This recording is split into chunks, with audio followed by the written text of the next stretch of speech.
എങ്ങനെയാണ് ഒരു വെജിറ്റബിൾ കുറുമ ഉണ്ടാക്കുന്നത് എന്ന് നോക്കാം. അതിനായി ഒരു വലിയ ഉരുളൻകിഴങ്ങ്, 2 ക്യാരറ്റും, ഗ്രീൻ പീസ് വെള്ളത്തിലിട്ട് കുതിർത്തതും, പിന്നെ 3 ബീൻസ് ചെറുതായി അരിഞ്ഞതും എല്ലാം കൂടി കുക്കറിലിട്ട് അതിലേക്ക് 1/2 ടീസ്പൂൺ മഞ്ഞൾപ്പൊടിയും 1 ടീസ്പൂൺ മല്ലിപ്പൊടിയും ഉപ്പും ചേർത്ത് കുക്കറിൽ നന്നായി വേവിക്കുക.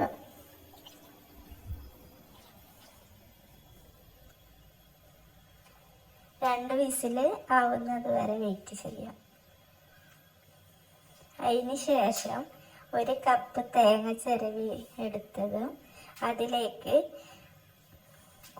കുറുക്കം കിട്ടാൻ വേണ്ടി വെള്ള കസ്കസും 1/2 ടീസ്പൂൺ പെരിഞ്ചീരകവും ഗ്രാമ്പു, പട്ട, ഏലക്ക എന്നിവയും കുരുമുളകും പച്ചമുളകും വെള്ളം ചേർത്ത് നന്നായി അരച്ചെടുക്കുക.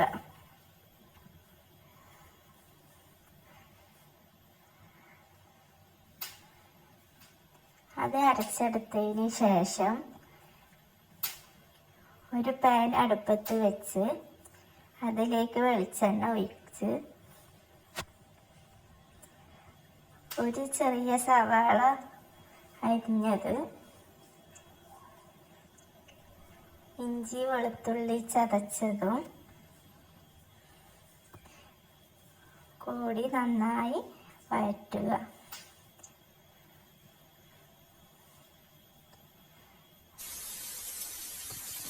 നല്ല ബ്രൗൺ നിറമാവുന്നത് വരെ വഴറ്റുക. നന്നായി വഴന്നു കഴിഞ്ഞാൽ വേവിച്ച് വെച്ചിരിക്കുന്ന വെജിറ്റബിൾ അതിലേക്ക് ഇടുക.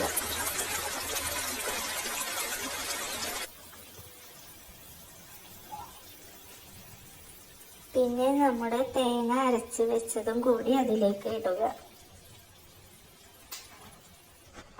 ഇവ 3 കൂടി നന്നായി മിക്സ് ചെയ്ത് ചെറിയ തള വരുന്നത് വരെ വെയിറ്റ് ചെയ്യുക.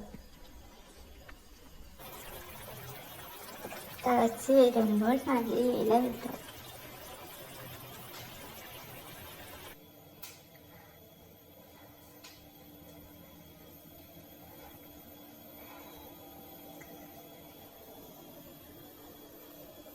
എളുപ്പത്തിൽ നമ്മുടെ വെജിറ്റബിൾ കറി ഇവിടെ ശരിയായി.